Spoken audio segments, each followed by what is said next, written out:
Assalomu alaykum do'stlar, kanalimga xush kelibsizlar. Bugun sizlar bilan turklarni yashil fasulya ovqatini qilamiz, ya'ni yashil fasol degan ovqatini qilamiz. Ben oldindan 500 grammga yaqin yashil fasolim bor. Oldindan yuvib, chetlarini tozalab oldim.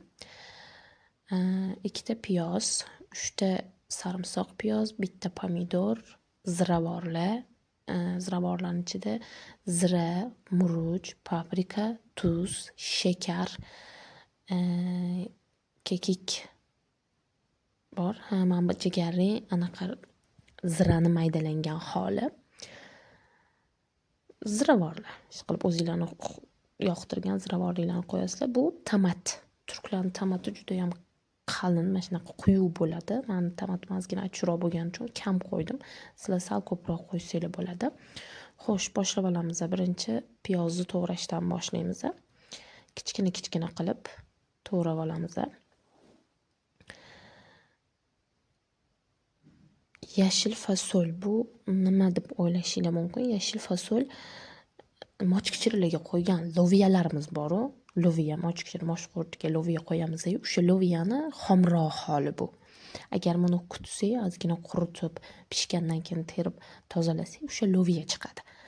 Turklar buni kutmaydi. Bir xillari kutadi loviya qilib olish uchun, bir xillari kutmaydi. Mana shunaqa ovqat qilib, bu juda ham mashhur zaytun yog'li ovqati bo'ladi. Buni issiq holatida ham yesa bo'ladi, sovuq holatida ham yesa bo'ladi. Pomidorimizni ham kichkina kubik qilib to'g'rab olamiz. Bu yashil fasol juda ham foydali. Turklar juda ham yaxshi ko'rishadi. Zaytun yog'li ovqatlari deb aytishadi bunga. Yashil fasol bizani loviyamizni pishmagan holi desak ham bo'ladi. Men ham masjidga kelgandan keyin o'rgandim, lekin men uncha yoqtirmayman, chunki men sabzavotli ovqatlarni ko'proq yoqtirmayman, o'shaning uchun. Lekin juda ham lazzatli. Men sabzavotli ovqatlarni yoqtirmasligimga qarasak ham, shunga qaramasdan men yana ham yeyman shuni. Ya'ni juda ham lazzatli. Sarimsoq piyozimizni ham to'g'rab olamiz. Keyin o'chog'imizga o'tamiz. Уже altini ochib, altini yoqib, ya'ni o'chog'imizni, qozonni qo'yib, zaytun yog' qo'yamiz. Sizlarga bu yerda mahsulotlarni to'g'ri sanab o'tdim, lekin zaytun yog'ini sanash esimdan chiqib qolibdi. Suv ham kerak bo'ladi tabii. 3 ovqat qoshig'i, ovqat degan katta qoshiqimiz bor, o'shandan 3 qoshiq zaytun yog' qo'ydim. Ko'rib turganinglardek. Gazimiz juda ham baland ham bo'lishi kerak emas, juda ham past ham emas. O'rta olovda piyozimizni qovurib olamiz birinchi. Tilla rangga kirguncha. Juda ham tilla rangga kirish shart emas, lekin tilla rangga qanchalik kirsa, shunchalik yaxshi. Sabzavotli ovqatlarni yaxshi ko'radigan.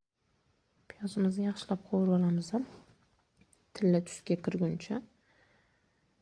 Men qopqog'ini yopib qovurdim ozgina, yumshoqroq pishishini xohladim, tezroq pishishini xohladim. Orqasidan sarimsoq piyozimizni solamiz. Sarimsoq piyozimizni ham hidi chiqquncha 1-2 aralashtirib qovuramiz.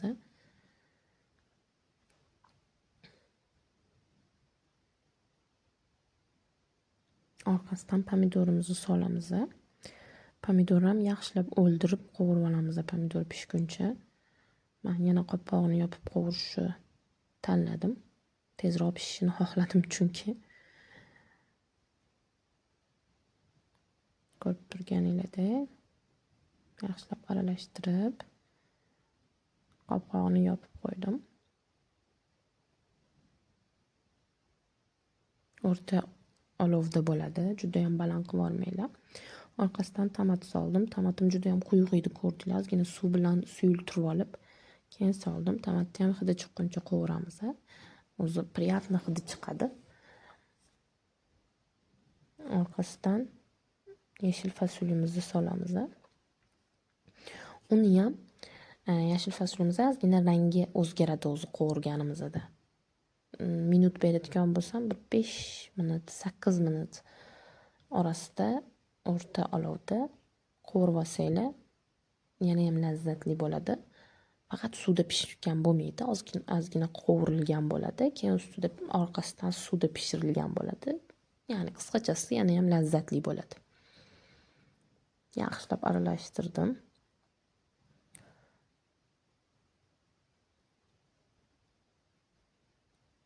Orqasidan bahoratlarimni, ya'ni ziravorlarimni soldim. Bu yerda ziravorlarimni hamma o'ziga tabiga ko'ra qo'ysa bo'ladi. Men sizlarga yana ham aytib o'tay. Choy qoshiqda qo'ydim. Ya'ni turklarni choy qoshig'ida, kichkina choy qoshig'ida qo'ydim. 2 ta choy qoshiq tuz, 1 ta choy qoshiq shakar, qolgan bahoratlarni ham 1 ta choy qoshiqdan qo'ydim. Orqasidan 200 milimlik stakanda suv. Bu yerda men 1 stakan qo'yganman, lekin 1 stakan kamlik qildi. Bu yerda keyin yana suv ekstra, ya'ni yana suv qo'ydim, ilova qildim. Faqat videoga olish esimdan chiqib qoldi. Men to'plamda 2 ta 200 milimlik stakanda suv qo'ydim. Qopqog'ini yopib qo'yib, o'rta olovda yarim soat 40 minut orasida pishirib oldim. Yana sizlar qopqog'ini ochib kontrol qilishingiz mumkin, pishdimi, pishmadimi deb. Fasollarimiz yumshaganda pishgan holiga keladi. Hozir ko'rasizlar qanaqa ko'rinishda bo'lishini. Mana mana shu yerda pishdi уже. Men qopqog'ini ochmayman. Ko'rdinglarmi? Suv ham ozgina ko'proq. Juda ham suvni tortib olib, juda ham suvsiz qolmasligi kerak. Chunki ozgina suvli ovqat bu. Pishdi ovqatimiz. Juda ham lazzatli ko'rinyapti. Juda ham lazzatli bo'ldi.